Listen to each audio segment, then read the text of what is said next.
Acara pembukaan pelatihan kepemimpinan pengawas angkatan 204 tahun anggaran 2023. Assalamualaikum warahmatullahi wabarakatuh. Selamat pagi, salam sejahtera bagi kita semuanya.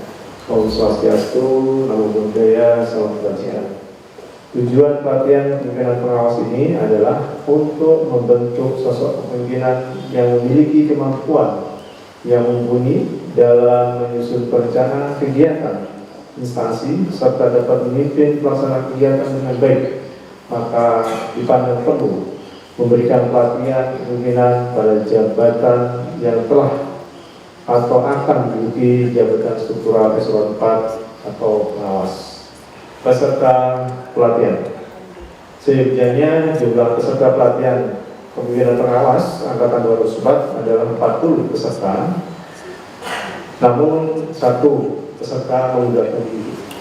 Demikian laporan persiapan pelaksanaan pelatihan kepemimpinan pengawas angkatan 2004. Selanjutnya kami mohon perkenan Bapak Kepala Badan Pengembangan Sumber Daya Manusia Hukum dan HAM untuk memberikan sambutan sekaligus membuka dengan resmi pelatihan kepemimpinan pengawas angkatan 2004 metode blended learning di lingkungan Kementerian Hukum dan HAM tahun anggaran 2023. Wabillahi taufiq wal hidayah. Assalamualaikum warahmatullahi wabarakatuh.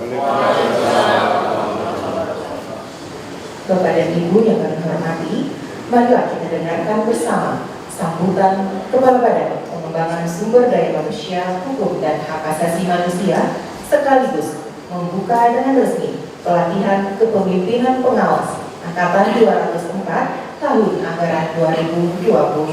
Kepada yang terhormat Bapak Iwan Kurniawan.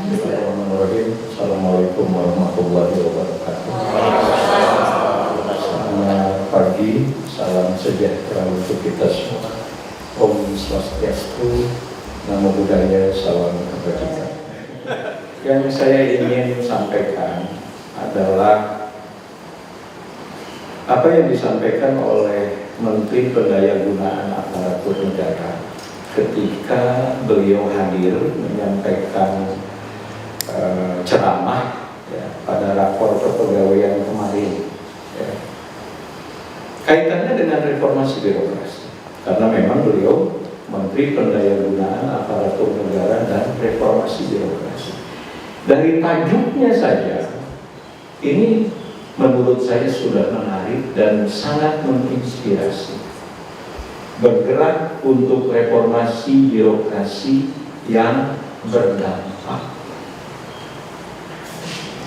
Kenapa beliau memilih judul ini? Bergerak untuk reformasi birokrasi yang berdampak. Ternyata beliau ingin mengaktualisasikan 3 perintah Bapak Presiden terkait dengan birokrasi. Coba kita lihat slide yang kedua. Ini arahan Presiden Joko Widodo tentang reformasi birokrasi. 1. Birokrasi yang berdampak. 2. Reformasi birokrasi bukan tumpukan kertas. 3. Birokrasi harus lincah dan cepat. Saya kira ini adalah esensi yang akan diajarkan kepada adik-adik untuk kemudian menjadi seorang pemimpin yang birokrasi yang dipimpinnya akan berdampak. Reformasi birokrasi atau pelaksanaan tugas dan fungsi yang dilakukan bukan hanya sekedar tumpukan kertas, dan paradigma berpikir dalam melaksanakan tugas dan fungsinya bukan kalau bisa 7 hari, kenapa harus 2 hari? Tetapi berpikirnya dibalik menjadi kalau bisa 2 jam, kenapa harus 10 hari? Kira-kira seperti itu. Ya. Jadi ini sebetulnya yang sedang kita ikhtiarkan untuk setiap calon-calon pimpinan untuk setiap pimpinan yang ada pada level-levelnya masing-masing untuk bagaimana bahu-membahu mewujudkannya.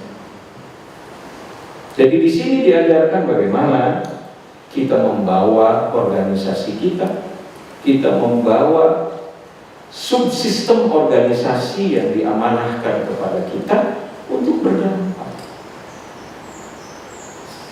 Dampak terhadap organisasi berupa kontribusi kinerja, dampak kepada masyarakat berarti manfaat yang diperoleh oleh masyarakat, and so on and so on. Ya. Kemudian reformasi birokrasi bukan tumpukan kertas. Bisa kita bayangkan tuh, kalau reformasi birokrasi itu cuma tumpukan berkas, ya cuma laporan-laporan. Bagaimana supaya adaptif, bagaimana supaya pinter, bagaimana supaya cepat. Bapak Ibu ini harus punya 3 T. T yang pertama, thinking ahead, visioner, penggagas, inisiator, thinking, berpikir paling duluan. Setelah itu obrolin, namanya thinking again, diskusikan. Saya punya gagasan ini, menurutmu gimana? Realistis, implementatif, berdampak nggak? Ya. T yang terakhir, thinking across. Kerja tuh nggak bisa sendirian, harus barengan, harus kolaboratif, bekerja sama, bekerja bersama-sama. Itu yang penting. Ya. Terakhir ini hari Jumat. Dalam kepercayaan Islam, di Al-Quran itu setidaknya ada 71 ayat yang memerintahkan kepada kita umat hamba untuk menghayati dan berpikir. 71 ayat jelaskan tentang ini. Di ujungnya, di akhirnya, apa yang menjadi tanda-tanda itu adalah bagi orang yang berpikir, bahwa ini dalam konsep itu. Kenapa saya sekarang menjadi peserta PKP? Jalan apa sebetulnya yang sedang dibuka untuk saya sekarang ini? Lalu saya harus menjadi seperti apa?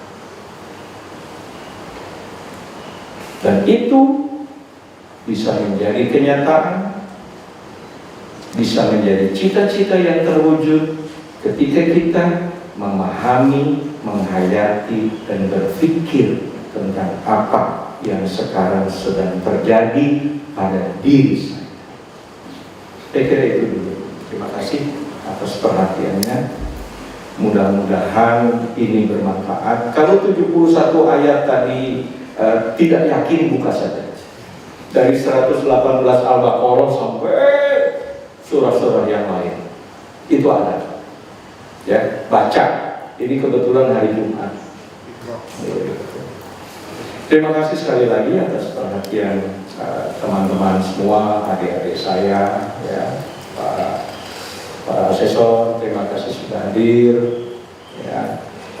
Dan dengan mengucapkan Bismillahirrahmanirrahim, pelatihan kepemimpinan pengawas angkatan 204 dengan metode blended learning tahun anggaran 2023 dengan ini secara resmi saya nyatakan dibuka.